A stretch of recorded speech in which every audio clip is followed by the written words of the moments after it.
Bonjour à toutes et à tous et bienvenue à ce nouveau webinaire dédié à la thématique de l'audit de surveillance et de renouvellement associé à la certification Calliope. Avant de démarrer le webinaire, je vous présentais 4 gestes succès pour assurer un webinaire réussi. Le premier est de couper son téléphone ou en tout cas à minima de le mettre en mode silencieux pour ne pas être perturbé par les sonneries ou les notifications. Le deuxième geste va de pair avec le troisième qui consiste aux deux onglets que vous avez à disposition via l'outil de webinaire, à savoir l'outil chat et l'outil questions. Donc l'outil chat vous permet, comme vous êtes déjà en train de le faire, de l'utiliser pour interagir avec nous, avec les autres participants. Bonjour à tout le monde. Ravi de vous retrouver une fois de plus pour un webinaire thématique et à différencier donc de l'onglet questions dans lequel vous devez indiquer vos questions comme son nom l'indique et on pourra l'utiliser de cette manière pour prioriser les questions à traiter. Et également pour vous, l'outil questions vous permet de voter pour là où les questions qui vous semblent pertinentes, pour nous faire savoir celles qui vous intéressent le plus. Et enfin, quatrième et dernier geste, c'est la concentration, donc si bien sur le contenu audio que visuel. Je vous invite à rester concentré du début jusqu'à la fin, autant que faire se peut, pour, vous faciliter la compréhension du contenu, mais aussi de nous éviter de revenir sur des notions qu'on aurait pu aborder, à plusieurs reprises et donc, d'optimiser le temps de webinaire qui va, se dérouler donc, de jusqu'à 15h30 maximum. Donc à 15h, on devrait avoir terminé la présentation et ensuite 30 minutes maximum sur le temps des questions-réponses. Alors je vois une question déjà de Christophe qui a été posée, qui demande si le webinaire est enregistré. Oui, il l'est, et vous allez pouvoir retrouver le contenu donc via un replay en répondant au questionnaire de satisfaction. Donc comme vous l'a indiqué Lucas, ce questionnaire vous sera envoyé à la fin de la présentation par email. Je suis aujourd'hui donc avec Sarah. Sarah, je te laisse te présenter. Merci Thomas. Bonjour à tous. Donc, je suis effectivement Sarah Machado. J'ai intégré l'ICPF en 2018 en tant qu'auditrice et puis donc j'ai évolué sur des fonctions de chef auditrice depuis 3 ans et demi, 4 ans maintenant. Je suis également chef de produit pour la certification ICPF Pro, qui est donc une autre offre que Calliope que l'ICPF propose pour les professionnels de la formation. Et donc, j'ai 8 ans d'expérience en qualité et plus précisément donc 6 ans en qualité de la formation professionnelle. Donc pour ma part, je suis Thomas Talby, donc responsable marketing opérationnel au sein de ICPF depuis bientôt 3 ans. Donc mon rôle aujourd'hui consiste à animer le webinaire. Donc je vais pouvoir défiler la présentation, donner la parole à Sarah pour assurer la compréhension des différentes slides et aussi vous donner la parole puisque le but est que vous puissiez, au travers de l'outil, poser vos questions et interagir entre vous aussi par rapport à cette thématique de l'audit de surveillance et de renouvellement Calliope. Donc avant de démarrer la présentation, je vous présente le plan qui se divise en 5 parties.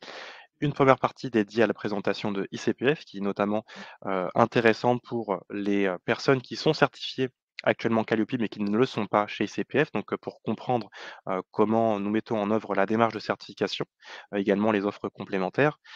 Un aperçu ensuite dans un deuxième temps sur l'après Calliope, que ce qui se passe une fois que j'obtiens la certification. Troisième point sur l'audit de surveillance et du renouvellement.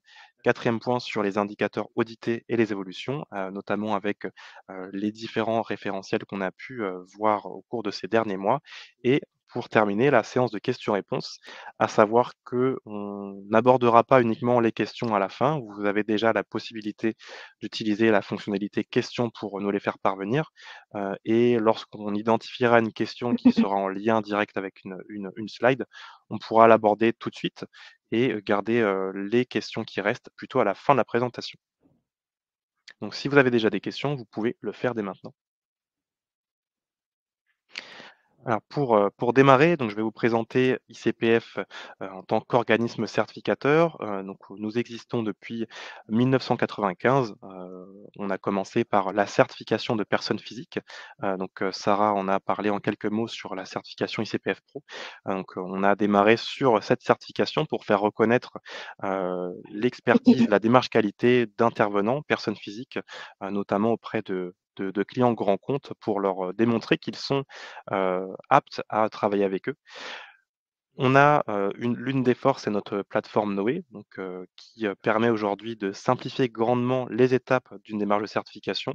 Donc on a dit au revoir aux gros classeurs, aux fichiers Excel pour, tout embarquer dans la plateforme. C'est ce qui permet aujourd'hui de gagner du temps, pour vous, surtout sur la préparation de l'audit, la réalisation, mais également en interne à ICPF sur, le processus d'audit, hein, pour s'assurer, de la conformité de chaque dossier. La compétence technique dont j'en ai parlé, nous existons depuis 1995. La proximité territoriale, donc nous avons, aujourd'hui 43 collaborateurs au sein de ICPF, dont 16 auditeurs salariés. Ce sont des auditeurs qui sont en interne chez nous. C'est l'une des, particularités de ICPF. Accompagné également de 90 auditeurs sous-traitants. C'est ce qui nous permet aujourd'hui de vous proposer, des dates d'audit et des interventions, jusqu'à 90 minutes de votre lieu d'intervention, donc partout en France.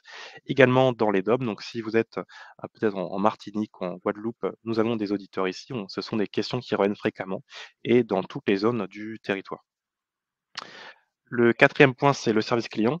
C'est, un service, gratuit une fois que vous êtes client chez CPF, qui est disponible depuis la plateforme et depuis notre site internet pour interagir avec nos services, demander des explicitations sur, votre parcours de certification et qui assure une traçabilité des échanges. Et enfin, le cinquième et dernier point, c'est la dimension réseau. Aujourd'hui, on sait que, nos clients heu les plus, comment dire? Qui développent le plus leur activité sont ceux qui s'appuient sur leur réseau. Aujourd'hui, le réseau du CP de ICPF est composé de 7 000 clients certifiés répartis entre la certification Calliope avec, bientôt 6 000 certifiés et la certification ICPF Pro avec 1 200 certifiés actuellement. Donc sur la dimension réseau, vous avez, bien sûr, la possibilité de vous rencontrer. heu c'est le cas déjà aujourd'hui sur la dimension digitale, mais également en physique avec des événements comme les ICPF Networking qu'on organise, plusieurs fois par an. Le prochain est prévu en novembre. On pourra vous communiquer la date et le lieu une fois que ce sera, validé et également le club DBE qui est, une structure indépendante de ICPF, mais où des certifiés, Calliope, Pro ou autres se rassemblent pour aborder des problématiques ou des enjeux de leur activité au quotidien. Pour avancer maintenant sur, les offres, de certification, que je vais les présenter brièvement puisqu'aujourd'hui le sujet est bien entendu orienté sur la certification Calliope au niveau de la surveillance et du renouvellement. Donc, on a, 4 offres de certification aujourd'hui. La certification Calliope, pour, faire reconnaître la qualité de l'organisme. La certification Pro pour faire reconnaître la qualité de l'intervenant. 2 certifications ISO, cette fois-ci rattachées au système de management de l'entreprise, et pour préparer ces certifications, vous retrouvez des offres en option. L'élaboration qui vous permet de préparer, un audit Calliope en intégrant les éléments de preuve et vous assurer que vous n'oubliez rien, le jour de l'audit. Le pré-audit qui ou un entraînement à l'audit, hein, utile surtout si, vous n'avez encore jamais, fait d'audit qualité, pour vous préparer et identifier des éventuels axes d'amélioration. Et enfin, donc après la certification, en complément de l'assurance et du renouvellement, l'extension de certification qui permet d'étendre le périmètre, de votre certificat que ce soit sur une catégorie, si vous voulez par exemple vous mettre au bilan de compétences, ou à la VAE, mais également au niveau des sites, puisque, vous devez intégrer l'ensemble des sites, à votre certificat. Et enfin donc le transfert qui vous permet de rejoindre ICPF si vous êtes certifié avec un autre certificateur, pour bénéficier de nos services et pour, répondre à des problématiques qu'on connaît bien aujourd'hui sur le fait de trouver une date d'audit, auprès de notre réseau d'auditeurs.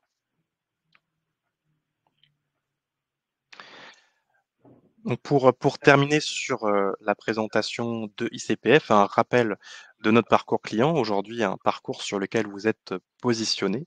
En parallèle de la présentation, je vais demander à Lucas, qui est présent aussi avec nous, en modération, qui, vous répond, à vos remarques et vos questions, de pouvoir, lancer le sondage sur, la partie, parcours client.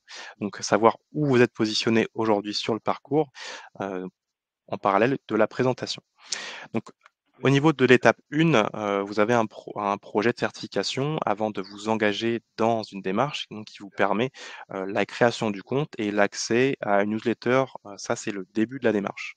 Ensuite, une fois que vous avez le projet, vous formulez votre demande de certification sur la plateforme Noé. Cette demande prend quelques minutes et vous obtenez, par la suite une proposition. Vous entrez donc dans l'étape de contractualisation. Vous avez une proposition en main que vous pouvez signer digitalement depuis la plateforme afin de rentrer dans l'étape 4 de préparation, donc notamment avec les options qu'on a présentées d'élaboration ou de pré-audit. Une fois que le dossier d'audit est prêt, vous entrez donc, dans l'étape 5 de l'audit. Vous avez votre date, vous savez, que l'audit va se dérouler, donc peut-être dans nos locaux ou alors, dans les vôtres et vous avez un accès aussi sur la plateforme pour, échanger avec l'auditeur, après l'audit, le chef auditeur qui va intervenir cette fois-ci pour, vérifier la conformité du dossier et assurer l'émission du certificat qu'on va retrouver en étape 6. À ce moment-là, donc vous avez, la possibilité de récupérer le certificat depuis la plateforme et vous entrez ensuite en étape 7, où, vous avez un rappel des périodes pour savoir quand planifier votre audit de surveillance ou de renouvellement, effectuer un transfert si vous n'êtes pas encore chez nous et accéder, dans le cas des renouvellements, au certificat renouvelé prochainement pour identifier les dates. Alors un rappel, que je fais, à nos clients avant de passer à la suite, en fonction de votre avancée dans le parcours, il est important de vous assurer que les informations que vous renseignez, notamment sur votre numéro de téléphone, votre adresse email soient à jour, puisque ce sont ces coordonnées qu'on utilise lorsqu'on veut vous appeler. Notamment, on va pouvoir en reparler par la suite sur, la planification d'un audit de surveillance ou de renouvellement. Aujourd'hui, en tant que certifié, c'est à vous, vous êtes responsable de votre certification et donc il faut être bien au courant des dates à respecter pour assurer, la continuité de votre certificat. Et si jamais, sur votre compte, votre numéro de téléphone, votre email n'est pas le bon, ICPF va vous appeler, vous envoyer des mails, mais ce ne sera pas la bonne personne et derrière, on ne pourra pas communiquer, de manière efficiente et ça pourrait donner lieu à des situations où, vous n'avez pas compris que vous devez planifier l'audit, qui pourrait du coup avoir un impact sur votre activité. Donc assurez-vous que ces informations soient à jour et effectuez une veille aussi pour, savoir quand planifier votre audit depuis la plateforme Noé. Alors je vais consulter les résultats du sondage. Vous avez la possibilité d'ailleurs aussi de votre côté, d'aller, les consulter, et on retrouve, voilà en tête et sans grande surprise, je dirais, une majorité, de personnes qui sont à l'étape 7 du parcours de certification, donc presque 90. On a repassé, les 90, donc des personnes qui sont à cette étape-là, et ensuite, d'autres personnes qui sont plutôt à l'étape 0, donc qui veulent mener un projet de certification, mais qui ne le ou une activité de formation, mais qui ne le font pas encore, ou d'autres personnes qui, ont un projet, mais qui ne sont pas encore engagées dans la démarche. Bien, merci à vous pour vos réponses et on va pouvoir, passer à l'étape, suivante, donc la partie 2 de l'après Calliope. Je vais pouvoir du coup donner la parole à Sarah. Donc une fois qu'un organisme obtient la certification Calliope, quelles sont les étapes à venir? Alors, pour commencer, donc l'organisme obtient sa certification Calliope. Il a donc à disposition son certificat qui est disponible toujours sur son espace Noé et débute donc son cycle de certification Calliope pour une durée de 3 ans. Et donc ces 3 ans, pardon, va être rythmé, je vais y arriver, par 2 étapes. L'audit de surveillance qui doit être réalisé entre le 14e et le 22e mois après l'obtention, enfin à compter de la date de certification. Et ensuite, autre étape qui rythme donc ce cycle de certification, le fameux audit de renouvellement qui lui doit être réalisé impérativement avant la date de fin de certification, donc la date d'échéance qui apparaît sur le certificat de l'organisme.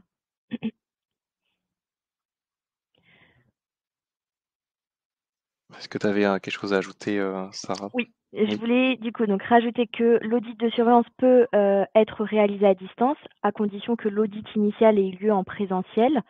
Qu'il y a eu beaucoup d'audits initiaux en distanciel, notamment à l'époque du Covid. Donc là, dans ce cas-là, l'audit à distance pour la surveillance n'était pas envisageable.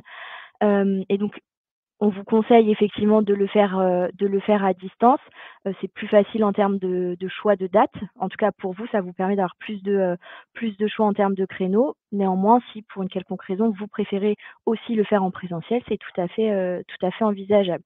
Et donc l'objectif de cet audit de surveillance va être de démontrer que, l'organisation qui a été auditée lors de l'audit initial est toujours conforme, répond toujours conformément aux exigences du référentiel et donc à l'issue de cet audit de surveillance, le certificat est maintenu. Donc on acte le maintien de la certification.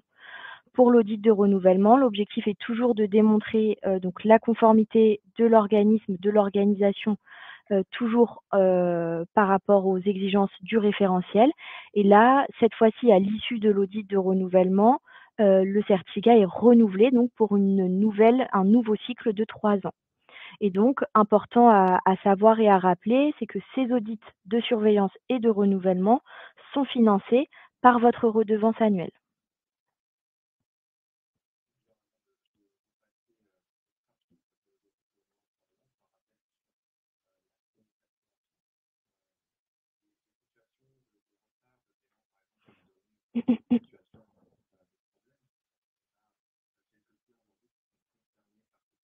On t'entend pas Thomas, pardon, je viens de tilter. Merci, merci Sarah. Donc, j'avais le micro désactivé, c'est mieux comme ça. Donc pour faire le lien avec la redevance, aujourd'hui, le règlement de cette facture de redevance permet d'assurer la continuité de l'organisme dans son, parcours de certification, à savoir aussi le maintien de la certification et le non-règlement de cette facture ou d'autres factures peut donner lieu, à des situations. C'est le cas aujourd'hui de quelques clients qui, ne sont pas à jour dans cet règlement et pour vous donner une meilleure visibilité, dans cet onglet de la plateforme Noé, aujourd'hui, vous pouvez le faire. On a un accès qui est dédié sur la plateforme. Je vous ai intégré dans le supplémentation, comment accéder à l'outil. Donc c'est depuis, l'espace entité et d'accéder ensuite à l'onglet facture. Vous avez une visibilité sur les factures réglées et celles à venir, qui vous permet d'identifier, ce que vous devez régler, pour assurer le maintien de la plateforme. Donc il faut savoir que le règlement de ces factures est essentiel, pour 2 points. Un 1er point pour, assurer la planification et la réalisation des audits, auquel cas vous ne pourrez pas progresser dans le parcours et assurer le maintien également du certificat actif puisque, dans le cas contraire, ça peut donner lieu à des situations de suspension et donc l'interruption, si on part de la certification Canopy, d'accès au financement, puisque, les conditions du contrat n'auraient pas été remplies. L'autre point pour faciliter cet aspect de mise à jour, d'être, à jour dans ces factures, c'est la dimension du prélèvement. On a mis en place cette option, pour vous simplifier la vie puisque ça vous permet de vous assurer d'être à jour justement dans le règlement de ces factures. Aujourd'hui, le prélèvement, c'est une solution moderne qui vous permet, non seulement, de éviter les allers-retours sur la plateforme et de sécuriser votre activité, mais aussi de vous concentrer sur, voilà, votre activité qui est celle de la formation. Donc vous pouvez à tout moment passer sur cette option de prélèvement, et même la désactiver si vous considérez qu'elle ne répond pas à votre besoin. En tout cas, c'est la solution, la plus efficace pour, vous assurer que vous êtes toujours à jour de vos factures et de préserver la certification active. Alors une question, qu'on reçoit souvent, Sarah, par rapport à la planification, qu'on soit à l'étape de la surveillance ou du renouvellement, quand faut-il planifier l'audit? Ah, c'est à ton tour maintenant, on t'entend plus. Voilà, il faut que je prenne le pli. Donc la planification de l'audit de surveillance, Vous pouvez soumettre donc votre demande de planification toujours sur la plateforme Noé à partir du 8e mois de votre certification. Donc je vous rappelle, l'audit ne pourra avoir lieu, en tout cas être réalisé qu'entre le 14e et le 22e mois à compter de la date de certification initiale. Néanmoins, vous pouvez anticiper et on vous le recommande fortement d'anticiper le plus tôt possible votre planification de cet audit. Ça vous garantit d'avoir encore une fois peut-être plus de souplesse en termes de créneaux et surtout de pouvoir vous organiser et de ne pas louper le coche et de dépasser le 22e mois. Donc dès le 8e mois, sur Noé, vous avez la possibilité de soumettre votre demande de planification. Et donc attention, comme je vous le disais, si jamais vous dépassiez le 22e mois pour planifier cet audit de surveillance, vous risquez donc une suspension de certification. La suspension peut aller jusqu'à 3 mois maximum, auquel cas, au-delà de ces 3 mois de suspension, si l'audit de surveillance n'est toujours pas réalisé, là, il y a un retrait de certification. Et donc, pendant ces 3 mois de suspension, dès lors que vous réalisez l'audit de surveillance dans son intégralité, là, la suspension est levée, elle n'est pas maintenue pendant 3 mois d'office. Et donc, une suspension, ça signifie que l'organisme n'apparaît plus comme certifié dans la liste des organismes de formation et donc plus accès aux demandes de financement, par exemple. Ensuite, concernant par contre l'audit de renouvellement, donc là, vous pouvez le planifier, donc soumettre votre demande de planification toujours sur Noé à partir du 25e mois de certification, donc depuis la date de certification initiale. Et donc, vous pourrez le réaliser à compter de ce 25e mois également en termes de réalisation, et ça avant la date de fin de validité de votre certificat, qui donc est calculé sur 36 mois puisque le cycle est 3 ans, 36 mois. Et donc là, pardon, Non, vas-y, vas-y. attention, si jamais vous dépassez les 36 mois pour réaliser cet audit de renouvellement, et bien là, le certificat du coup a expiré et donc vous perdez, enfin l'organisme perd la certification Calliope. Et donc ça nécessite après de repartir de zéro, donc débuter un nouveau cycle, un nouvel audit initial, etc.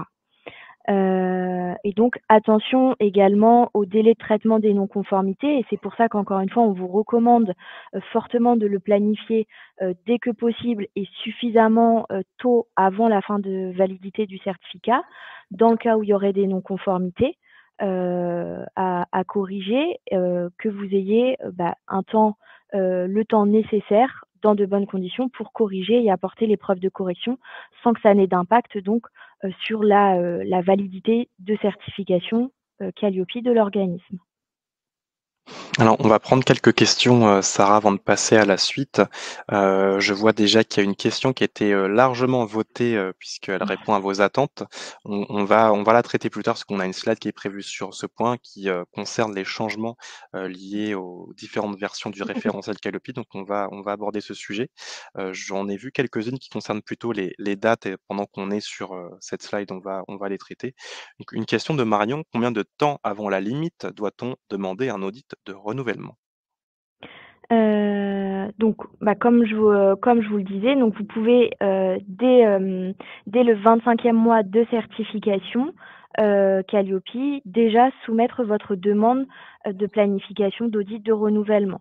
À ICPF, on vous préconise à minima de le réaliser entre 3-4 mois au plus tard avant la date de fin de certification, justement pour couvrir à la fois les délais de traitement des non-conformités, mais également les délais de traitement de l'ICPF post-audit. Il s'agit là de la revue de dossier d'audit.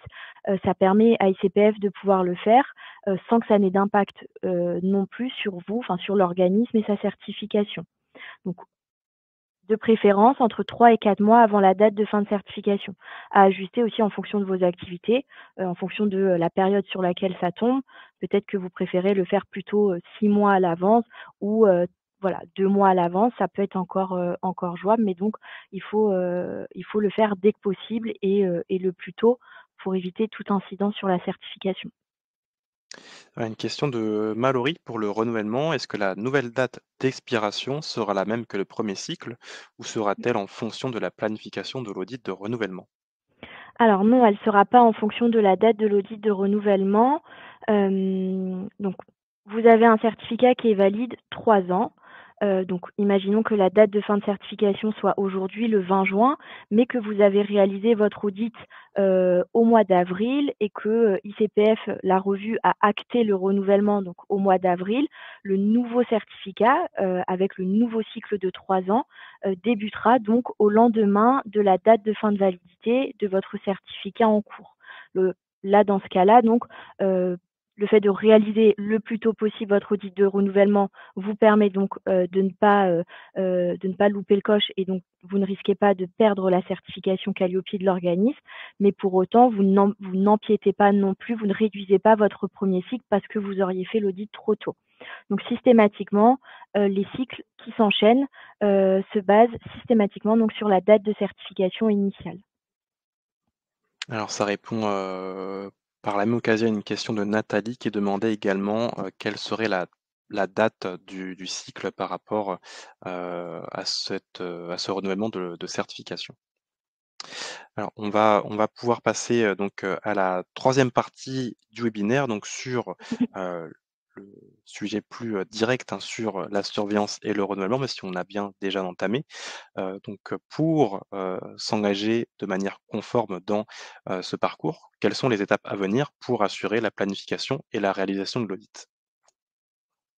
Alors donc, si vous êtes déjà client ICPF, la première chose à faire et donc c'est impératif, vous devez donc vous connecter sur votre plateforme Noé et soumettre votre demande de planification d'audit de surveillance si vous êtes à cette étape ou demande de planification d'audit de renouvellement si vous êtes à l'étape renouvellement.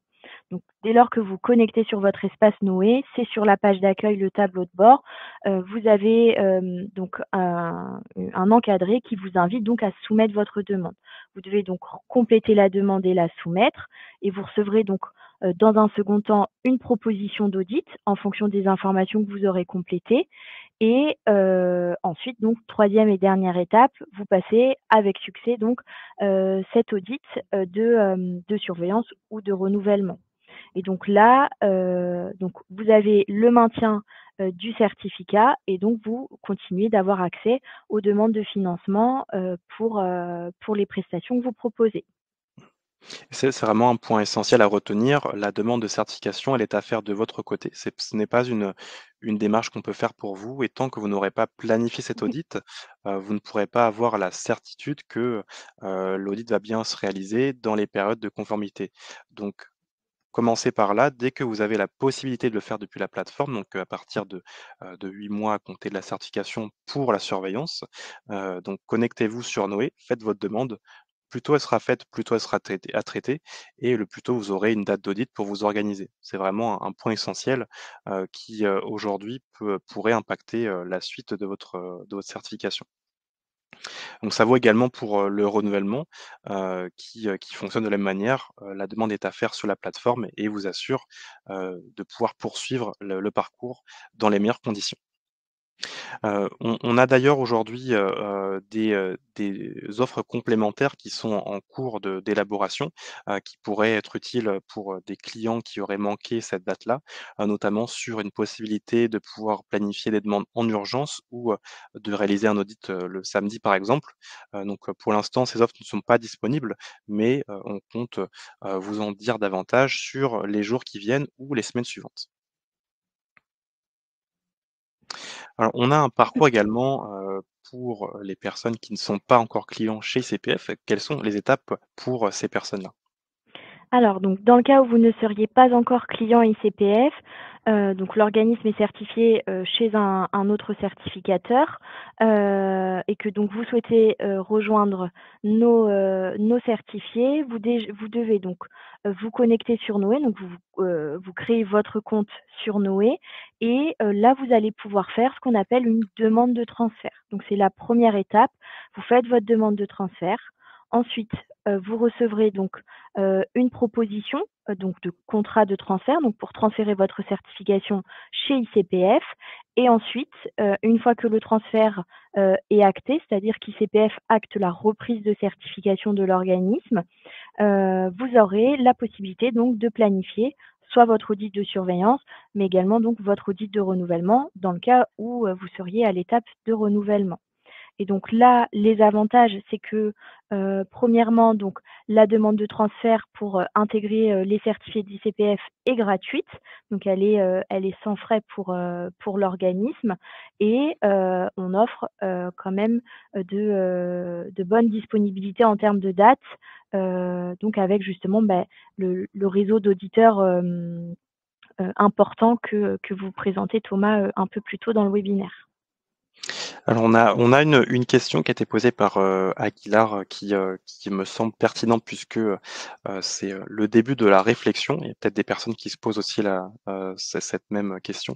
Donc quelle est la différence entre un audit de surveillance et un audit de renouvellement au niveau des questions, et des vérifications posées? Donc deuxième question, en une, pourquoi doit-on faire un audit de renouvellement, si on fait déjà de la surveillance? Alors, le cycle, et donc les étapes, les audits qui rythment ce cycle, ont été définis par le ministère, donc au travers de la réglementation. Donc, l'objectif, là du ministère en rythmant donc ce cycle de certification, c'est de s'assurer, de manière régulière, que les exigences, du référentiel sont respectées par les organismes qui donc détiennent cette certification Calliope. Donc c'est pour cette raison qu'il y a systématiquement un audit de surveillance, donc pour voilà, pour caricaturer un peu, à mi-chemin sur ces 3 ans, et l'audit de renouvellement en fin de chemin de certification, et qu'on répète ce cycle du coup en continu. Ça, c'est la raison pour laquelle il y a ces différents audits. C'est imposé par la réglementation. Ensuite, du coup, la première question auquel je réponds en deuxième, qui était, si tu me confirmes Thomas, la différence entre la surveillance, enfin ce qui est vu en surveillance et en renouvellement, Oui, c'est ça? c'est ça exactement. Donc par défaut, l'audit de surveillance est plus court en termes de durée qu'un audit initial ou de renouvellement. Et il y a en principe moins d'indicateurs qui sont audités par l'auditeur en audit de surveillance qu'en audit initial ou de renouvellement. Il peut y avoir des cas, des exceptions en fonction de ce qui aurait été vu à l'initial, qui peut finalement avoir un impact sur l'audit de surveillance et qui est un peu plus d'indicateurs, ou tous les indicateurs, mais donc ça on pourra le voir un peu plus en détail sur d'autres slides. Mais donc l'audit de surveillance vient s'assurer en cours de certification que sur certains indicateurs en particulier, en tout cas à minima, l'organisme est toujours en conformité, et l'audit de renouvellement permet donc de réauditer l'ensemble de l'organisation sur l'ensemble des indicateurs par lesquels est concerné l'organisme, afin de renouveler donc la certification pour un nouveau cycle de 3 ans. Ah, il me semble que tu en as, déjà parlé dans la réponse que tu viens d'apporter, mais je vois une question de Raphaël qui a une question sur la durée de l'audit de renouvellement, donc entre une demi-journée ou une journée pour, un seul site, donc d'un OF, en TPE. La durée minimum pour un audit de renouvellement, est d'une journée. Il n'y a pas de durée inférieure à celle-ci.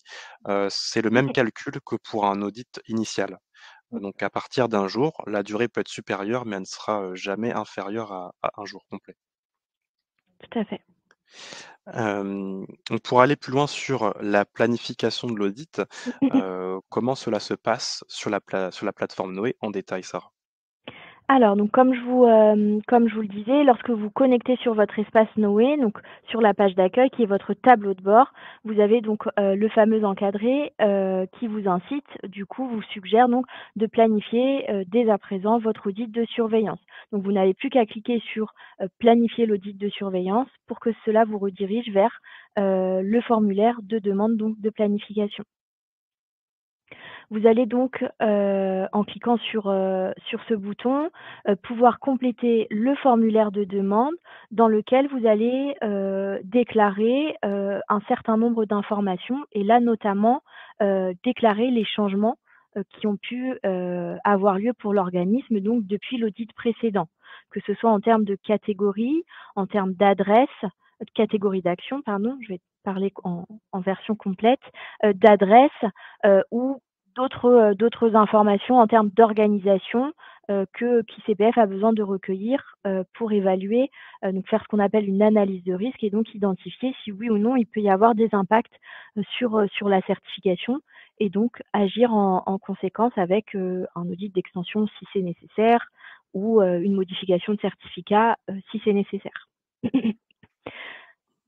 Vous devrez donc au travers de votre demande donc apporter un certain nombre de documents et d'informations qui sont devenus obligatoires depuis le dernier arrêté du 31 mai 2023, dans lequel l'organisme donc doit fournir pardon, le dernier bilan pédagogique et financier, un organigramme complet et nominatif donc actualisé et un descriptif d'activité.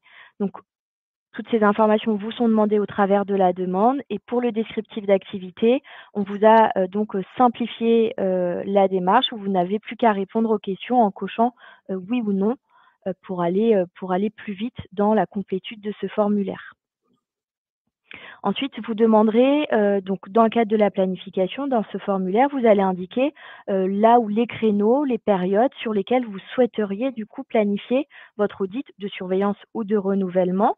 Vous pouvez ajouter un commentaire si vous avez besoin de préciser plutôt que le matin ou plutôt l'après-midi. Enfin, n'hésitez pas à donner un maximum de détails et vous allez choisir si vous souhaitez qu'il soit réalisé en présentiel ou à distance dans le cas où il est envisageable pour la surveillance de le faire à distance. Et donc, quand c'est en présentiel, idem, en fonction de l'organisation de l'organisme, c'est-à-dire est-ce qu'il a un ou des lieux de déroulement d'activité, voilà, choisir en présentiel si ça se fait dans les locaux d'ICPF, dans des lieux que vous aurez loués pour l'occasion ou dans les propres locaux de l'organisme. Et donc, vous avez toujours la possibilité, dans le cas où vous n'auriez pas, lors de l'audit initial, pris l'option élaboration, donc le fameux dossier d'élaboration qui vous permet donc de préparer votre audit sur la plateforme, vous pourrez en faire la demande lors de la planification donc de votre audit de surveillance ou de renouvellement, donc en cochant oui ou non si vous souhaitez du coup cette option-là. Et ensuite, vous pourrez donc soumettre avec succès votre formulaire. Voilà, donc une fois que cette demande est faite, elle est réceptionnée par, nos chargés de planning qui vont pouvoir, en fonction de la demande, s'assurer que dans un premier temps, elle est conforme, que toutes les informations ont bien été saisies et vous proposer une date par rapport à vos disponibilités. Donc ensuite, une fois que la proposition est réceptionnée, il est possible d'avoir des frais supplémentaires à régler qui sont, dus, aux éventuels, frais de déplacement de l'auditeur ou, d'éventuels changements de l'activité comme Sarah l'a indiqué. Si votre chiffre d'affaires a évolué, ça pourrait donner lieu à une durée supérieure, d'autres éléments, qui pourraient avoir un impact sur la proposition. Mais si, il n'y a aucun changement d'activité et que le déplacement ne se fait pas, le règlement de la facture sera à 0 €. C'est ça, puisque, on le rappelle, les audits de surveillance et de renouvellement sont pris en charge, enfin sont assurés par la redevance annuelle. Mais donc, comme le disait Thomas, en dehors des frais de déplacement ou d'augmentation de durée si évolution de l'activité de l'organisme.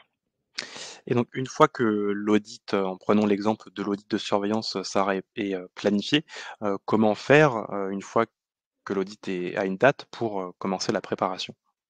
Alors donc si vous avez, pris, l'option élaboration, donc dès lors que, votre proposition d'audit est donc, validée et réglée dans le cas où il y aurait un règlement de frais de déplacement par exemple, vous avez toujours depuis votre tableau de bord sur votre espace Noé, là un nouvel encadré qui vous indique que donc l'audit est planifié à telle date et vous pouvez cliquer sur le bouton élaborer le dossier pour donc débuter la préparation de votre audit. Ce dossier-là va vous permettre d'avoir donc de manière dématérialisée un dossier d'audit avec l'ensemble des critères et des indicateurs pour lesquels vous allez pouvoir compléter des informations et ajouter des documents en vue de votre préparation à l'audit. je ne sais pas si je peux le préciser maintenant, Thomas, concernant donc cette option élaboration, ça me semble important de vous, communiquer cette information ou de vous le rappeler. Hem, Cette option élaboration, elle est, du coup, là pour vous aider à préparer, de manière simple et efficace votre audit, mais les éléments que vous ajoutez sur la plateforme ne sont pas, mis à disposition en amont de l'audit à l'auditeur. L'audit ne peut pas commencer avant l'audit, ça c'est réglementaire et l'auditeur n'a pas le devoir de lui-même d'aller chercher exclusivement dans les preuves que vous avez ajoutées. Vous restez enfin l'organisme reste responsable de sa démonstration pendant l'audit et donc là, l'organisme, enfin le représentant de l'organisme qui assure l'audit s'appuie évidemment, sur ce dossier, d'élaboration qu'il aura, préparé en amont de l'audit. Alors en effet, c'est, une notion importante à rappeler, Sarah. Il y avait d'ailleurs une question dans l'onglet questions que je n'ai pas sous les yeux, que j'ai perdu.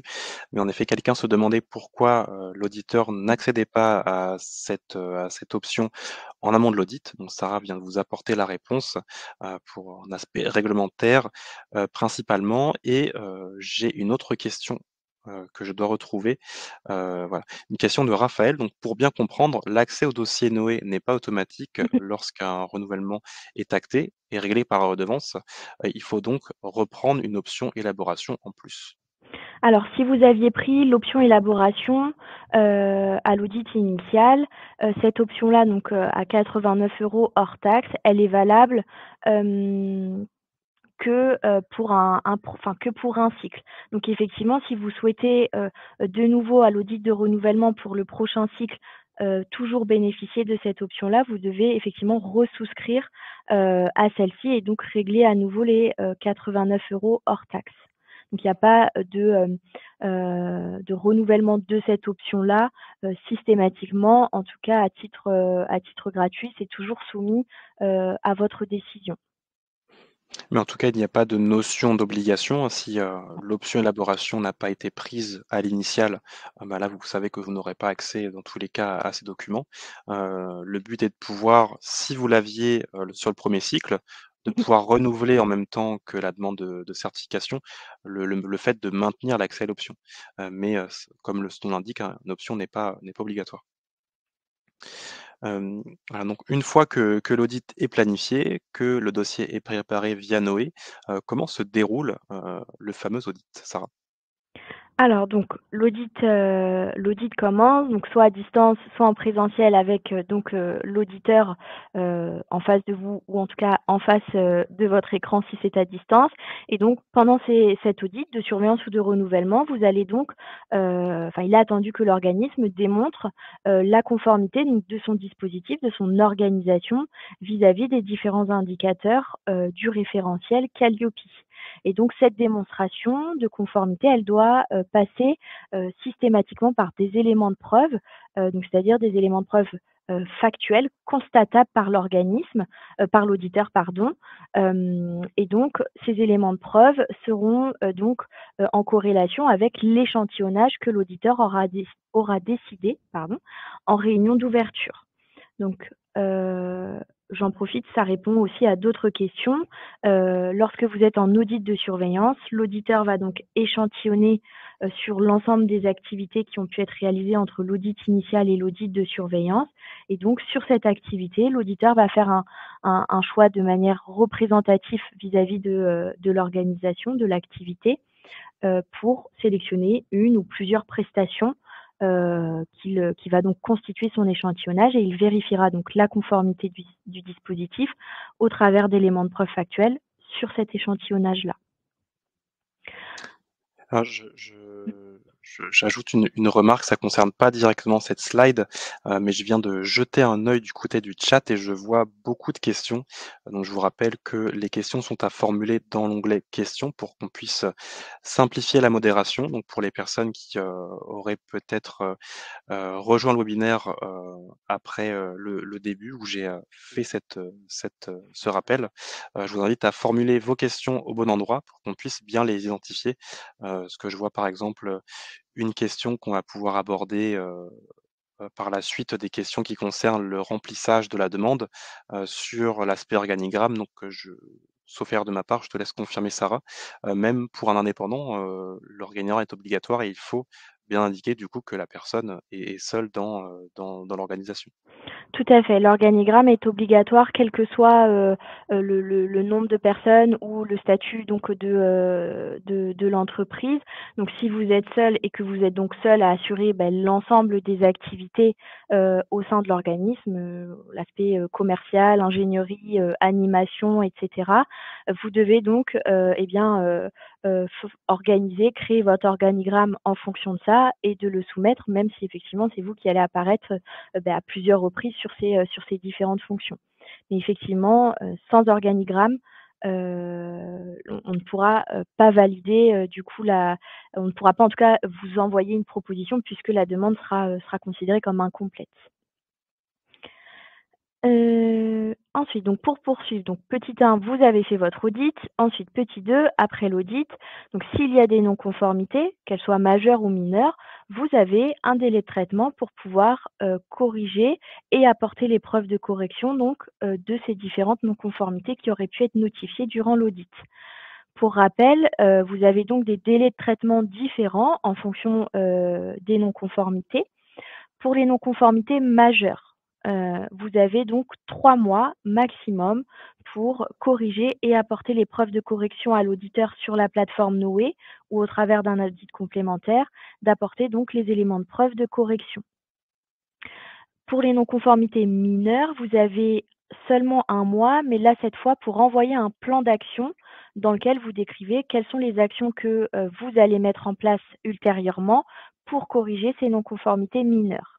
Et ensuite et donc là, c'est important de prendre en compte cet autre délai qui est, nettement plus court pour les non-conformités majeures qui concernent l'usage des marques. Donc s'il y a une non-conformité parce qu'il y a un usage non conforme des marques, c'est-à-dire logo Calliope, logo ICPF ou logo Cofrac, vous n'avez que 30 jours pour, corriger et apporter les preuves de correction à l'auditeur sur la plateforme Noé, pour ce type de non-conformité majeure sur l'usage des marques. Et donc ça reprend le nota bene. Le traitement des non-conformités s'effectue de manière donc argumentée, avec des éléments de preuve à l'appui, sur votre plateforme Noé, dans le cas où, il n'est pas requis, d'avoir un audit complémentaire. Donc pour rappel, un audit complémentaire par rapport aux non-conformités est à, planifier si jamais à l'issue d'un audit, il y a plus de 5 non-conformités majeures, sur les différents indicateurs du plan qualité. Alors maintenant que vous savez comment, planifier, l'audit et le réaliser, dans les aspects, généraux, on va pouvoir aborder l'aspect, technique, donc sur, le contenu de l'audit par rapport au référentiel. Sarah, quels sont les points particuliers qui sont audités lors de l'audit de surveillance et de renouvellement? Alors, ce qu'on ne retrouve donc pas, en audit initial, en audit de surveillance, on va donc, vérifier, pour les non-conformités qui auraient été identifiées à l'audit précédent, on va donc vérifier que les actions ont bien été mises en œuvre et que donc, les écarts sont bien levés ou, surtout aussi, on va vérifier, que les actions de correction qui avaient été mises en œuvre, sont pérennes et permettent effectivement de ne pas, réitérer une situation d'écart vis-à-vis d'un indicateur. Donc en audit de surveillance, en audit de renouvellement, l'auditeur porte une attention particulière aux indicateurs qui auraient fait l'objet de non-conformité à l'audit précédent. Je rappelle également que, comme je le disais sur la slide précédente, les non-conformités mineures sont traitées avec un plan d'action et donc les actions correctives, vous les mettez en œuvre par la suite et c'est donc à l'audit suivant, que l'auditeur vérifie donc la mise en œuvre de ces actions et c'est seulement à cet audit suivant que, la non-conformité mineure est levée. Contrairement à une non-conformité majeure qui est traitée et levée, à l'issue de l'audit durant lequel elle a été notifiée. Or, une non-conformité mineure, elle est traitée pendant l'audit, enfin à l'issue de l'audit pardon, je vous dis des bêtises, mais elle ne sera levée qu'à l'audit suivant. Ensuite, autre attention et différence pour les audits de surveillance et renouvellement en comparaison avec l'audit initial, c'est justement la vérification du bon usage des marques Calliope, ICPF ou Cofrac. Par exemple, si vous décidez d'utiliser la marque Calliope, c'est-à-dire le logo, vous devez impérativement mentionner obligatoirement la ou les catégories d'actions sur lesquelles l'organisme a obtenu la certification. Et surtout, vous ne pouvez utiliser cette marque Calliope que dans le cadre de communication générale propre à l'organisme. Vous ne pouvez pas, par exemple, associer cette marque dans le cadre d'une communication qui serait propre à une action, une prestation en particulier, puisque voilà, Calliope est une certification portée par l'organisme et on certifie donc l'organisation, le service, mais on ne certifie pas une action de formation ou une offre de bilan de compétences plutôt qu'une autre. Ensuite, vous avez de toute façon donc un kit de communication qui vous est mis à disposition sur votre espace Noé dès la certification initiale de l'organisme. Et donc dans ce kit, vous allez retrouver justement les différents logos que vous allez pouvoir utiliser et également la charte d'usage et la charte graphique pour pouvoir donc utiliser ces différents logos, ces différentes marques correctement, donc en respectant les règles d'usage. Alors, on a vu sur cette slide l'attendu de l'audit de surveillance et de renouvellement, mais on a également des questions dans le chat qui souhaitent savoir quelle est la différence entre ces deux audits. Alors, on le verra, j'ai un doute, mais il me semble qu'on l'aborde un peu plus précisément, ou en tout cas plus visuel sur d'autres slides. Mais donc, l'audit de surveillance qui est réalisé donc à mi-parcours a une durée plus courte que l'audit de renouvellement et aborde en principe moins d'indicateurs, sauf cas particuliers qu'on pourra donc justement aborder plus tard. Un audit de renouvellement, c'est comme un audit initial puisque les calculs de durée sont les mêmes que pour un audit initial. Et donc là, il n'y a pas un nombre minimum d'indicateurs à passer en revue comme en surveillance. Ce sont tous les indicateurs applicables à là ou les catégories d'actions et à l'activité de l'organisme qui seront donc tous revus. Et donc important, pour terminer sur cette slide, c'est donc l'affichage obligatoire du certificat. Donc depuis le dernier arrêté du 31 mai, donc applicable au 31 mai 2023, applicable au 1er septembre 2023, il est obligatoire pour les organismes qui détiennent la certification d'afficher le certificat. Ils doivent l'afficher sur leur site internet s'ils ont un site internet, dans leurs locaux s'ils ont des locaux dans lesquels ils accueillent du public dans le cadre de leurs prestations. S'ils ont les deux, eh bien, ça doit être affiché et diffusé sur les deux. Et donc, dans le cas, en revanche, où l'organisme n'a ni l'un ni l'autre, dans ces cas-là, il doit pouvoir démontrer que le certificat peut être disponible à la demande. Merci Sarah pour cette précision.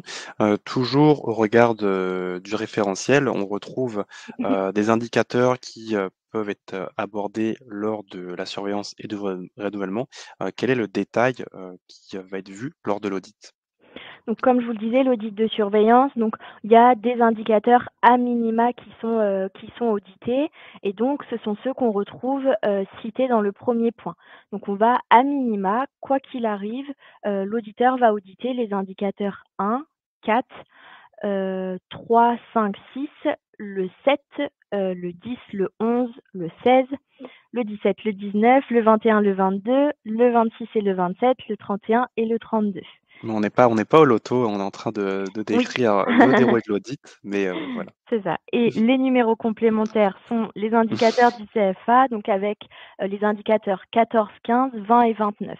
À noter, pour la première liste d'indicateurs que je vous ai citée, les indicateurs 3, 7 et 16 ne s'appliquent que dans le cas où vous proposeriez des prestations qui conduisent à l'obtention d'une certification professionnelle. Donc, même si ce n'est pas vous qui délivrez cette certification professionnelle, si votre prestation conduit à l'obtention de celle-ci, ce sont donc des indicateurs spécifiques. Donc, si jamais vous ne proposez pas de forme de prestation qui conduisent à une certification professionnelle, vous ne serez donc pas concerné par ces indicateurs 3, 7 et 16.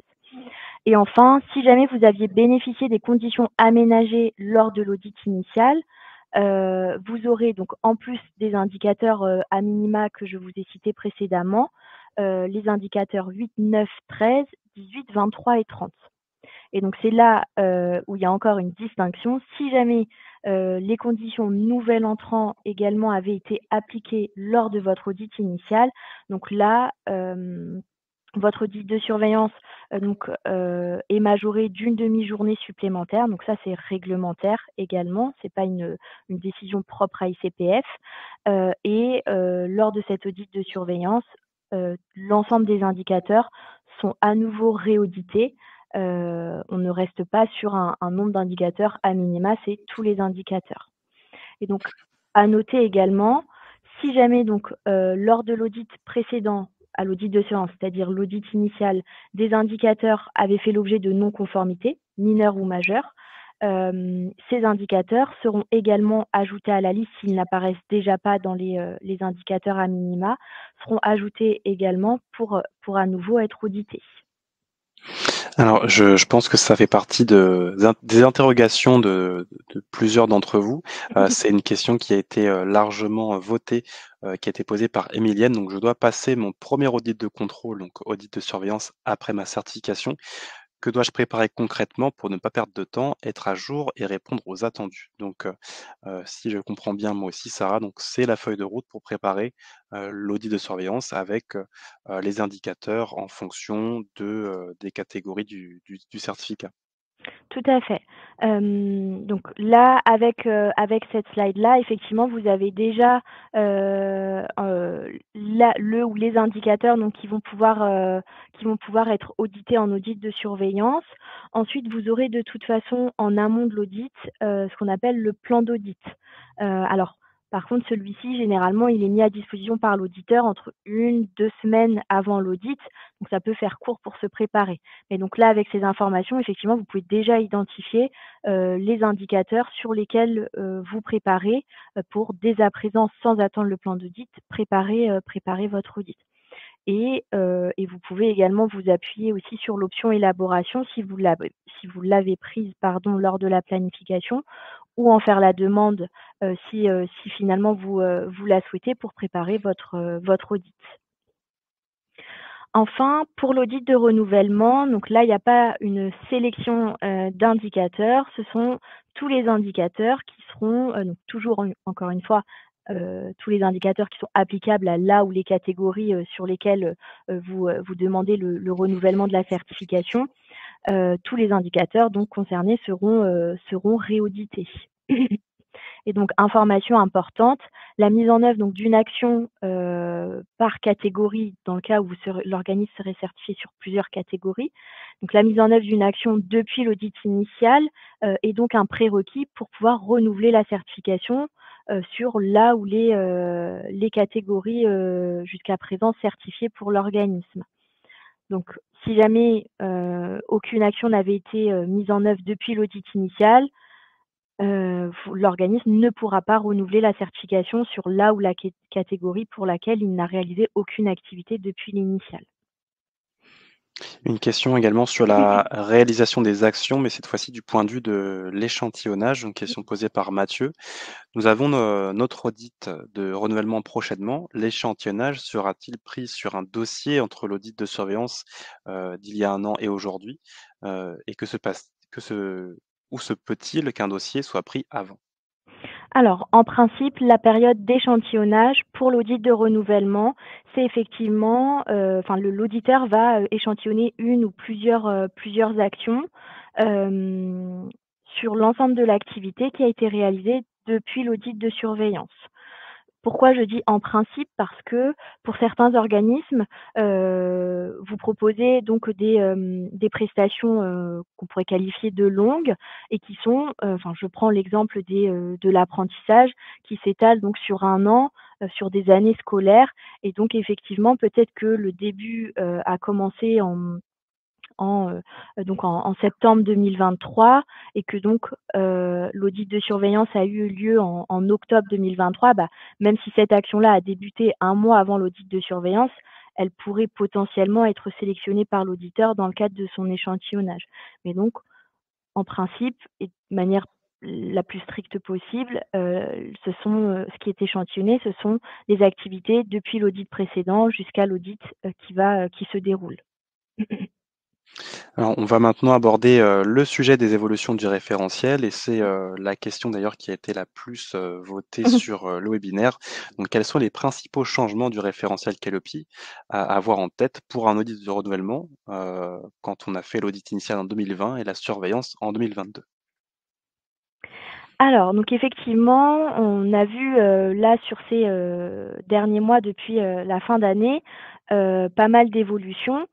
Donc en termes de, version du référentiel national qualité, donc le référentiel Calliope, on avait déjà vu, l'AV7, donc évoluer vers la V8 et qui donc a tenu compte, notamment des changements apportés dans l'arrêté du 31 mai 2023.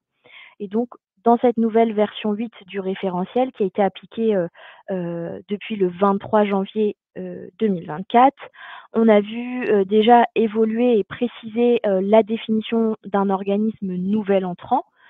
Et donc, cette définition est précisée dans le préambule de la version 8 du référentiel. Également, on a pu voir apparaître des précisions ou des renforcements sur certains indicateurs au niveau des exigences. Ensuite, entre la V8 et la V9, là, ce qu'on a vu donc apparaître entre ces 2 versions, ce sont, des aménagements par rapport à, l'activité de sous-traitant. Donc cette version 9 du référentiel a été applicable depuis le 8 mars et donc, toujours en préambule du référentiel, on voit maintenant apparaître donc la définition de la sous-traitance. Qu'est-ce qui est considéré comme de la sous-traitance? Et on a vu sur certains indicateurs, donc des mentions concernant des allègements d'exigences spécifiquement dans le cas d'actions en sous-traitance ou alors des notifications comme quoi cet indicateur n'est absolument pas appliqué dans le cas d'une action réalisée en sous-traitance. Et d'autres indicateurs sans mention spécifique sur la sous-traitance. Donc ces indicateurs sont audités de manière, je dirais, classique, que ce soit l'échantillonnage porte sur des actions en sous-traitance ou en direct. Donc ce sont les principales évolutions à noter concernant ces dernières versions du référentiel Calliope. Alors, on va rester sur le sujet de la V9, Sarah, notamment sur le principe de la sous-traitance. Il y a des questions, je crois, dans l'onglet questions par rapport à ça.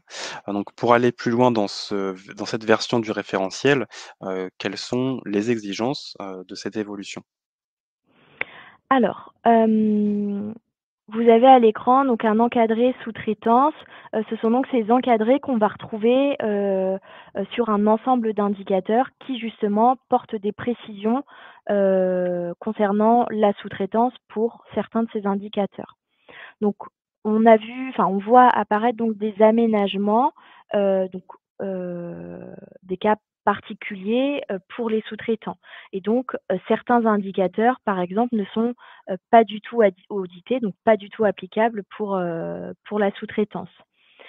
Important, il est impératif, dans le cas où vous intervenez vous en tant que sous-traitant pour d'autres organismes, heu, d'avoir à disposition le jour de votre audit, le ou les contrats de prestation que vous avez donc signés avec ces autres organismes, donc qui sont vos donneurs d'ordre dans ce cas de figure. Pourquoi? Puisque, pour certains indicateurs, l'auditeur, pour savoir dans quelle mesure il l'applique, cet indicateur, il doit avoir connaissance des missions qui vous sont confiées dans le cadre de cette sous-traitance. Donc c'est important d'avoir ces contrats à disposition pour que l'auditeur puisse en prendre connaissance et adapter certains indicateurs qui le permettent à, l'activité en sous-traitance. Sans ces contrats-là, alors contrat ou ordre de mission ou autres documents contractuels. Sans ces documents-là, l'auditeur ne pourra donc pas appliquer ces aménagements sous-traitance et auditera de manière classique l'ensemble des indicateurs à l'activité qui sera auditée et échantillonnée. Et enfin, donc le statut de sous-traitant, il est identifié par l'auditeur et avec vous. Donc en amont, il est déjà identifié en amont de l'audit, mais il est confirmé en réunion d'ouverture avec la présentation un peu plus détaillée de l'activité. Alors, question posée à l'instant par Sophie, qu'il soit sujet de sous-traitance ou pas. Oui. Donc, est-ce que ce sont seulement les formations qui ont fait l'objet d'un financement qui sont auditées ou toutes les formations? Alors non, l'audit porte, alors je reprends même les bases. La certification Calliope, elle est, portée par l'organisme et donc c'est son service, qui est certifié, soit sur les prestations d'actions de formation, de bilan de compétences, de VAE ou d'apprentissage. Mais donc la certification, elle n'est pas rattachée à une ou plusieurs formations en particulier, et qu'elles soient financées, pas financées ou finançables, pas finançables. Donc si jamais dans le cadre de votre activité, sur la période d'échantillonnage, il y a des prestations qui ont été financées et d'autres non, l'auditeur ne fera pas la distinction, pour définir son échantillonnage. Donc ce sont bien toutes les actions, réalisées, concernant là où les catégories sur lesquelles l'organisme est certifié, qui seront échantillonnables lors des différents audits. Hem Tu voulais poser une autre question? Non, c'est bon. Alors donc pour terminer sur cette slide, donc, l'audit, dans le cas où vous intervenez en sous-traitance, l'audit ne porte que sur 6 critères et pas les 7, puisque, le premier critère, donc avec les indicateurs 1, 2 et 3, ne concerne pas, l'organisme qui interviendrait en sous-traitance. Puisque, ce sont des, informations à diffuser au public et donc là, c'est sous la responsabilité par défaut du donneur d'ordre. Donc attention par contre, si vous, réalisez des actions, en tant que sous-traitant et à la fois en direct, l'auditeur donc, dans le cadre de son échantillonnage représentatif de l'activité, va pouvoir prendre par exemple une prestation que vous avez réalisée en tant que sous-traitant et une autre en direct. Donc les indicateurs 1, 2 et 3 ne seront pas appliqués pour l'action, échantillonnée en tant que sous-traitant, mais ils le seront, en revanche pour l'action que vous avez réalisée en direct. Donc ça nécessite une certaine, gymnastique, mais donc il faut effectivement faire attention à ces points-là. Enfin, les indicateurs 7, 9, 13, 16 et 28, eux, vont donc être audités en fonction du type de mission, d'où l'intérêt donc d'avoir à disposition les contrats ou documents contractuels qui, définissent clairement les missions que le donneur d'ordre vous confie. Et des conditions spécifiques, sont appliquées pour 3 indicateurs, le 5, 26 et 30, où là, l'exigence est complètement, redéfinie spécifiquement dans le cas de prestations en sous-traitance. Et donc vous retrouvez tous ces points-là, excuse-moi Thomas, dans le référentiel sur chaque page des indicateurs. Donc voilà en détail, les différences que vous pouvez retrouver, dans ce référentiel version 9, notamment sur le statut de sous-traitant, dans le cadre de vos actions. On a également, donc plus en détail des notions, d'obligations spécifiques qu'on retrouve en fonction de la catégorie. Quelles sont-elles? Alors, on va retrouver, des nouvelles obligations spécifiques ou, des obligations spécifiques, qui ont évolué, sur 3 thématiques. Sur les formations certifiantes, sur le handicap et sur les formations à distance. Donc on va retrouver, sur les indicateurs 1, 5, 6 et 8 des obligations spécifiques, qui s'appliquent dès lors que vous proposez, des formations certifiantes, c'est-à-dire des actions, de formation qui sont donc inscrites, ORS, donc au répertoire spécifique, ou au RNCP, au répertoire national des certifications professionnelles. Donc idem, ces obligations spécifiques formation certifiante, vous les retrouvez donc, sur la page de, ces 4 indicateurs que je vous ai cités, pour en prendre connaissance. Et donc ça va être notamment par, des informations supplémentaires à diffuser, propres, aux formations RS ou RNCP, ou des objectifs qui doivent être fixés, en fonction, des objectifs qui sont définis dans les fiches RS ou RNCP, ou le contenu qui doit donc nécessairement être en adéquation avec ces objectifs. Et également pour l'indicateur 8, par exemple, que les prérequis démontrer que vos prérequis sont bien cohérents avec les prérequis cités encore une fois dans, là où les fiches RS, RNCP, donc des formations que vous proposez.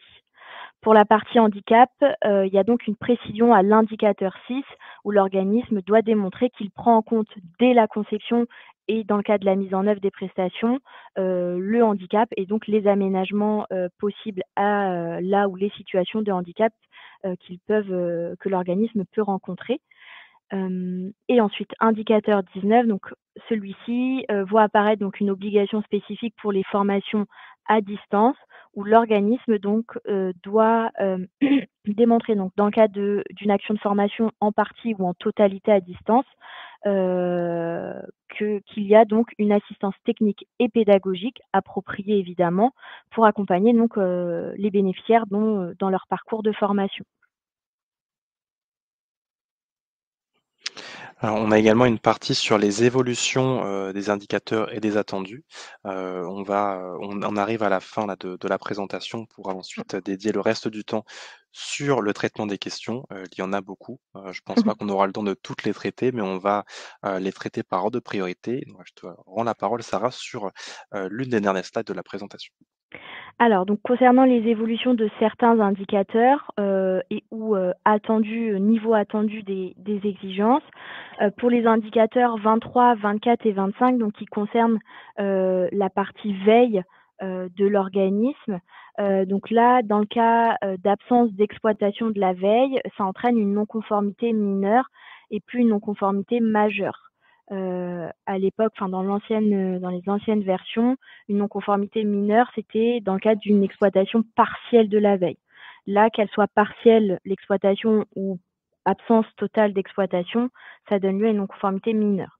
Ensuite, l'indicateur 12, et donc ça va, alléger en tout cas certains, ne s'applique maintenant qu'aux formations donc supérieures à 2 jours. Donc si vos prestations sont égales à 2 jours ou inférieures, cet indicateur 12 ne sera plus applicable, en tout cas pour ces prestations-là. Si vous en avez une d'un jour et une autre de 5 jours, eh bien l'auditeur l'appliquera que pour là où les prestations qui sont supérieures à 2 jours.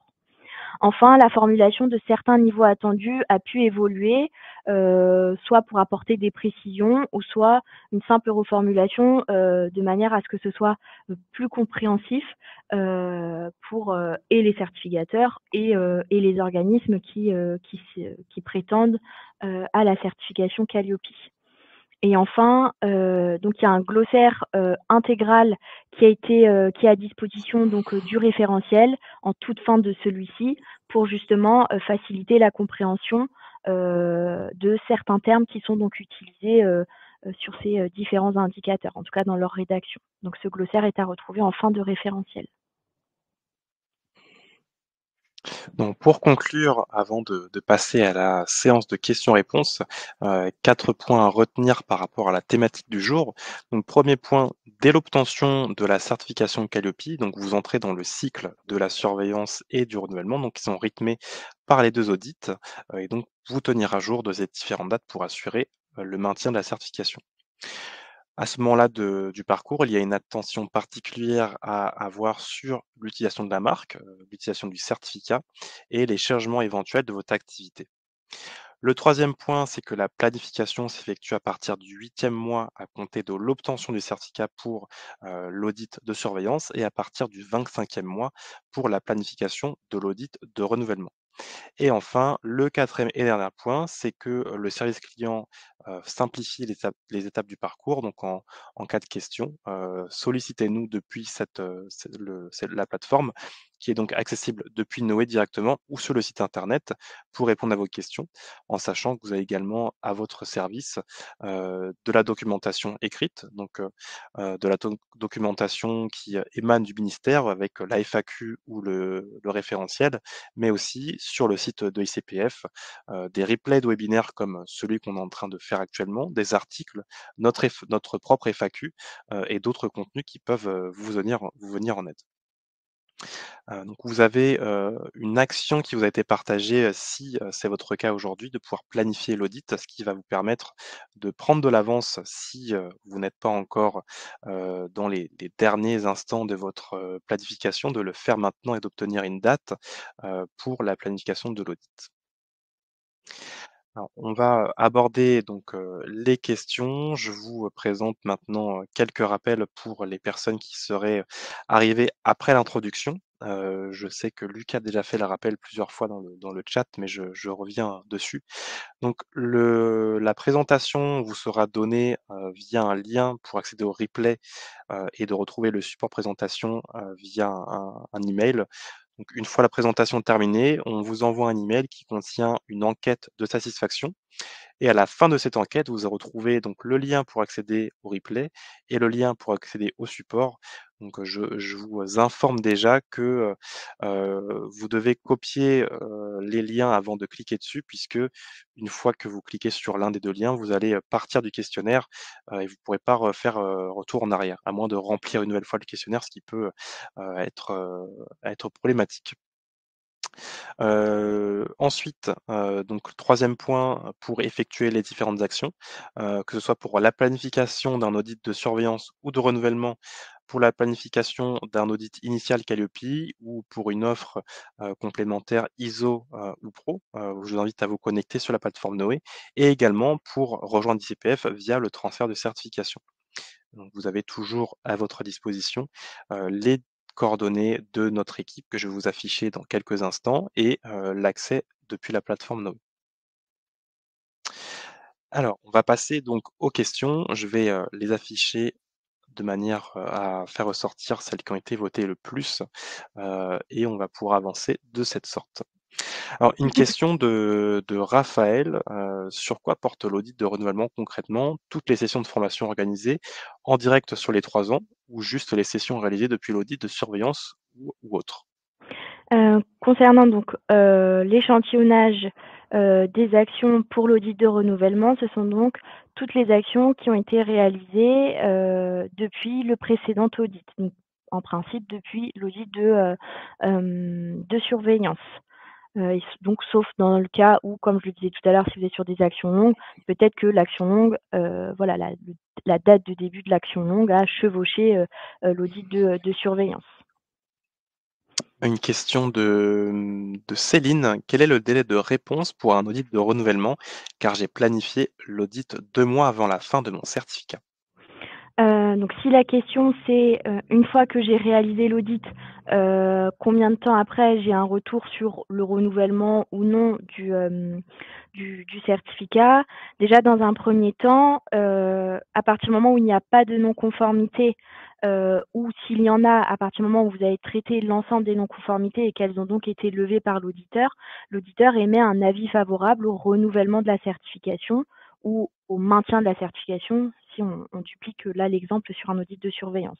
Et donc, dès lors qu'il émet un avis favorable, il envoie le dossier d'audit, il l'envoie en revue. Donc un chef auditeur va effectuer la revue et c'est ce chef auditeur qui va acter officiellement le maintien en surveillance de certification ou le renouvellement de certification dans le cas d'un audit de renouvellement. Il faut compter, alors les délais sont plus ou moins identiques. Alors après, ça dépend des périodes. S'il y a des périodes plus chargées, peut-être que les délais seront un peu plus élevés. Mais en tout cas, à aujourd'hui, il faut compter, allez, je dirais en moyenne une semaine, puisqu'il peut y avoir ensuite quelques allers-retours entre l'auditeur et le chef auditeur qui fait la revue, s'il y a des incompréhensions ou des reformulations à réaliser sur le rapport. Et donc, il faut compter en moyenne, je dirais, une semaine à partir du moment où le dossier d'audit a été envoyé en revue par l'auditeur. Et donc, vous savez que, excuse-moi Thomas, que votre dossier, il est en revue puisque quand vous êtes connecté sur votre espace Noé, vous avez donc l'état de votre dossier, s'il est en revue, s'il est en TNC demandeur, c'est-à-dire de votre côté, ou s'il est en TNC auditeur, côté auditeur par exemple. Alors une question de Fabienne: «Une formation auditée entre l'initiale et la surveillance peut-elle aussi être auditée lors du renouvellement?» Alors, En principe, non, puisque du coup, la période d'échantillonnage entre l'audit de surveillance et l'audit de renouvellement se fait exclusivement en principe donc sur l'activité réalisée entre la surveillance et le renouvellement. Soit c'est une action qui était déjà à cheval donc sur l'audit de surveillance, donc elle a pu être échantillonnée, ne serait-ce que sur le début d'action qui avait été réalisée au moment de la surveillance, et donc l'action s'est terminée après, et donc elle est reprise à nouveau dans le cadre de l'échantillonnage. Ça peut éventuellement être le cas, même si ça reste un cas peut-être plus rare, en tout cas plus ponctuel, s'il y a eu de l'activité entre l'initiale et la surveillance, mais absence totale d'activité entre la surveillance et le renouvellement, et bien là, l'auditeur peut aller piocher, du coup, élargir la période d'échantillonnage et aller piocher sur des actions, un peu plus anciennes, et donc qui ont pu avoir lieu entre l'initiale et la surveillance. Alors j'ai jeté un œil sur, la partie chat. Je vois qu'il y a des personnes qui, doivent nous quitter donc bah, merci à vous d'avoir été présents jusque-là. On va encore rester une dizaine de minutes pour, traiter un maximum de réponses, et j'ai aperçu, dans, le chat une remarque de Fabrice, donc qu'il aurait été bien d'avoir des alertes mail de votre part concernant les échéances d'audit. Alors c'est aujourd'hui quelque chose que fait Noé, donc par rapport à la planification de votre audit, vous êtes informé lorsque vous devez le faire. Ça rejoint peut-être un problème que j'ai abordé en début de présentation, c'est que vous devez vous assurer que les informations qui sont renseignées dans votre compte, donc adresse email et numéro de téléphone, soient bien à jour, puisque si vous avez renseigné un email que vous n'utilisez pas ou qui a changé entre-temps, la relance va être adressée sur cette adresse et du coup, vous ne recevrez pas, directement ce contenu. En revanche, de notre côté, on ne peut pas avoir l'information, étant donné que ce sont des relances qui partent, automatiquement. Il Voilà, faut c'était, penser également à vérifier éventuellement dans ses spams, que les emails, de Noé ne soient pas, redirigés automatiquement par votre boîte mail dans les spams. alors on va poursuivre sur, le traitement des questions. Alors je me remets au bon endroit. Une question de Célia, donc je redécouvre les questions en même temps que je les lis, donc peut-être qu'on a déjà répondu. Question de Célia: quelle période lors du renouvellement entre l'audit de surveillance et l'audit de renouvellement sera-t-elle considérée? Alors je n'ai pas compris la question, peut-être que tu l'as comprise, Sarah? Alors j'ai un doute sur, quelle période. Est-ce que idem on rejoint les questions qu'on a eues à plusieurs reprises sur, les périodes d'échantillonnage? Et donc voilà, à l'audit de surveillance, on échantillonne sur les actions réalisées depuis l'audit initial, et en audit de renouvellement on échantillonne sur les actions réalisées depuis l'audit de surveillance. Et ça me permet, de rebondir sur une question de Rachel, qui me semble important, puisque ça vous êtes quelques-uns à être dans ce cas-là, qui est donc si je n'ai aucune nouvelle action depuis mon audit initial, est-ce que je perds donc ma certification lors de l'audit de surveillance? Effectivement, on l'a abordé dans le cas du renouvellement, mais pas pour l'audit de surveillance. Donc pour le coup, non, puisque et ça c'est d'ailleurs noté donc dans la FAQ Calliope, enfin le document qui s'appelle questions-réponses, sur le référentiel Calliope, il a indiqué que si un organisme n'a pas réalisé de nouvelles actions sur là où les catégories sur lesquelles il est certifié, entre l'audit initial et l'audit de surveillance, il peut quand même réaliser l'audit de surveillance et maintenir la certification. À ce moment-là, l'auditeur va auditer les process qui sont mis en place et donc prêts à être déployés si demain il y avait une action à réaliser.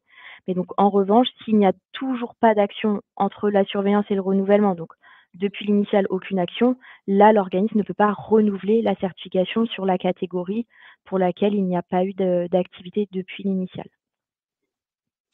Alors une demande de confirmation, posée par Isabelle.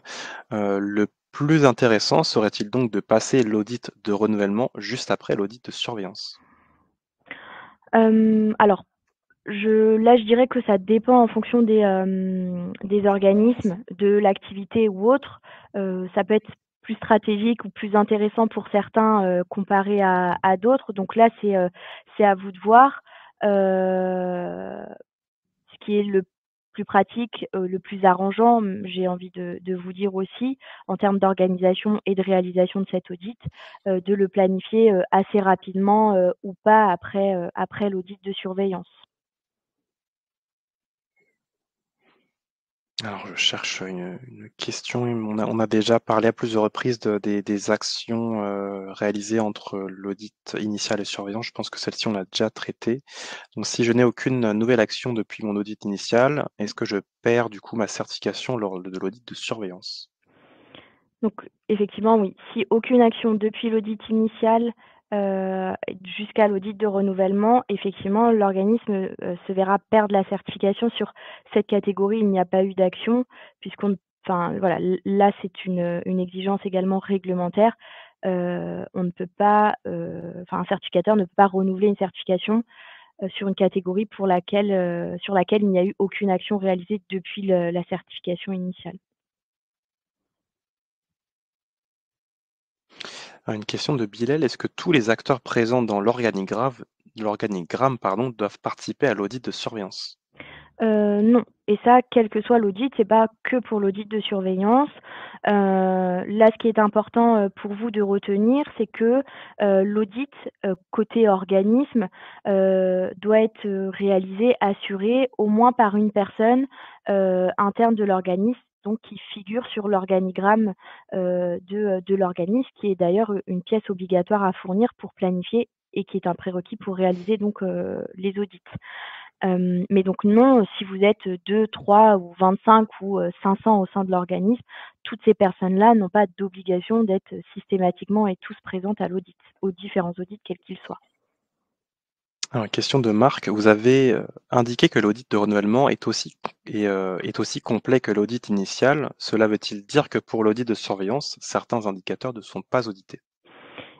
Oui, effectivement, ça a été abordé sur une des slides, pour l'audit de surveillance où, il y a un nombre d'indicateurs à minima, quoi qu'il arrive, qui seront, audités en audit de surveillance et en fonction des conditions qui auraient pu être appliquées à l'audit initial ou des non-conformités qui auraient été notifiées à l'audit initial, il peut y avoir plus d'indicateurs, ou tous les indicateurs qui seraient, audités lors de l'audit de surveillance. Mais donc ça va dépendre des conditions qui auraient pu, être appliquées à l'audit initial.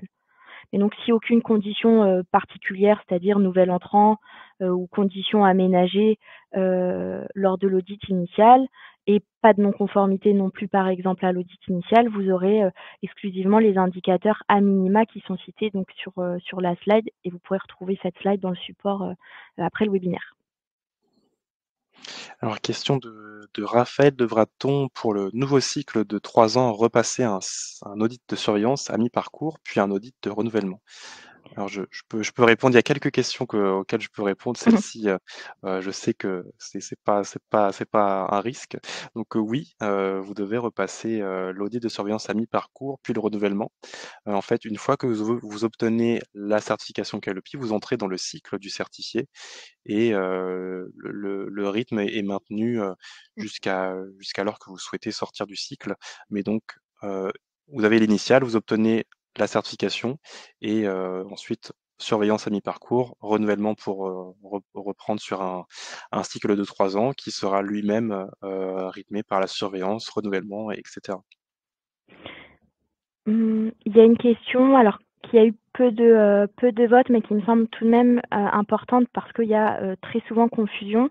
C'est une question de Carole, donc Péquignot, qui demande si on donc voilà: «Pouvez-vous confirmer que la sous-traitance ne concerne que les personnes qui travaillent dans le cadre du CPF?» Donc attention, il y a 2 distinctions à faire.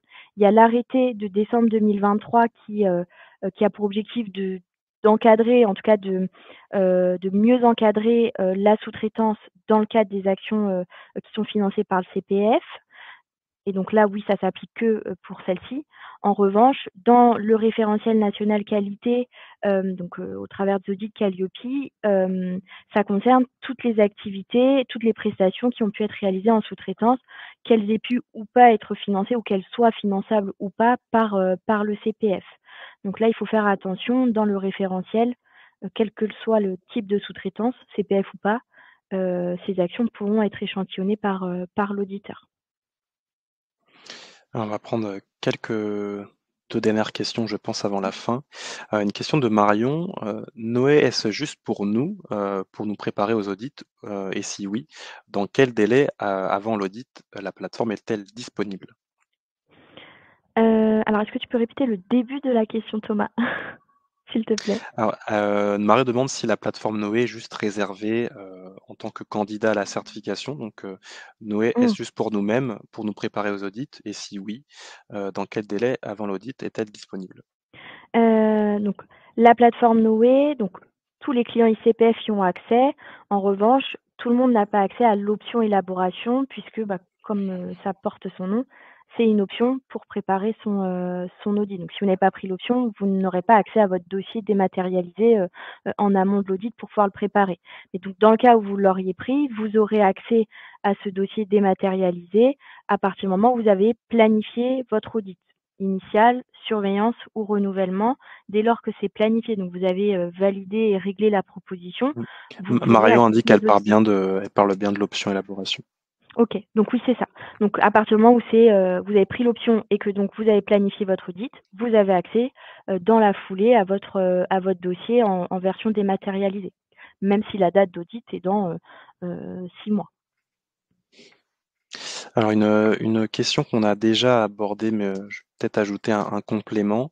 Donc je suis certifié, sur les actions de formation. Je ne réalise que des prestations pour un autre centre. Vais-je perdre ma certification si je n'ai pas de mission en direct pour l'action de formation? Non, là vous ne perdrez pas la certification puisque on audite, donc, les activités de l'organisme, qu'elles soient réalisées, pardon, en direct ou en tant que sous-traitant, pardon. Donc si jamais, vous n'avez réalisé, que des actions, pour le compte d'un autre organisme, donc ces actions pourront être échantillonnées avec, l'application des aménagements, sous-traitance, à condition donc d'avoir les documents, les contrats par exemple, à disposition en audit, mais vous ne perdrez donc pas la certification. Bon, bah, pas de complément à ajouter du coup, pour ma part. Bah, écoutez, c'était la dernière, question qu'on a traitée. Il est, 15h31, donc on va mettre un terme à la présentation. Donc vous allez recevoir d'ici quelques instants un email qui va vous renvoyer vers, le support, enfin l'enquête de satisfaction dans laquelle vous pourrez récupérer le support présentation en PDF et le lien vers le replay. Il y aura un temps de chargement de quelques minutes, hein, puisque la vidéo va se télécharger, directement. Il faudra patienter un peu. Mais en tout cas, vous aurez accès aux 2 liens. Je vous remercie d'avoir été présents, tous. Vous êtes encore, plus d'une centaine à être présents, à ce webinaire. Donc merci à vous pour les questions. On a pu revenir sur, l'ensemble de vos interrogations. Pour les personnes qui souhaitent encore échanger avec nous, vous avez à disposition donc des coordonnées et nos services via la plateforme. Voilà, je te remercie également Sarah pour, ta contribution, technique et tes lumières donc sur, cette thématique. De Donc rien. je remercie aussi Lucas pour, la partie support, en modération et je te laisse ajouter quelques mots avant de mettre un terme à la présentation. Eh ben, je te remercie également Thomas et à vous tous, notamment pour toutes ces questions pertinentes qui m'ont permis parfois d'approfondir des sujets. Et donc surtout n'oubliez pas de vous connecter à Noé pour, soumettre vos demandes de planification d'audit, puisque sans demande, pas de proposition, sans proposition, pas de date et si pas de date, pas d'audit. Et donc pour tous ceux qui ne seraient pas encore clients ICPF, donc n'hésitez pas à faire une demande de transfert et ça répondra à une dernière question. Oui, pour avoir une proposition donc qui pourrait être assimilée à un devis, vous devez faire une demande, mais donc la demande ne vous engage en rien. Rien ne vous oblige à valider la proposition en retour. Ben, merci Sarah pour ces derniers mots et je souhaite, une excellente, fin de journée, aux personnes encore présentes. À bientôt et au revoir. Au revoir.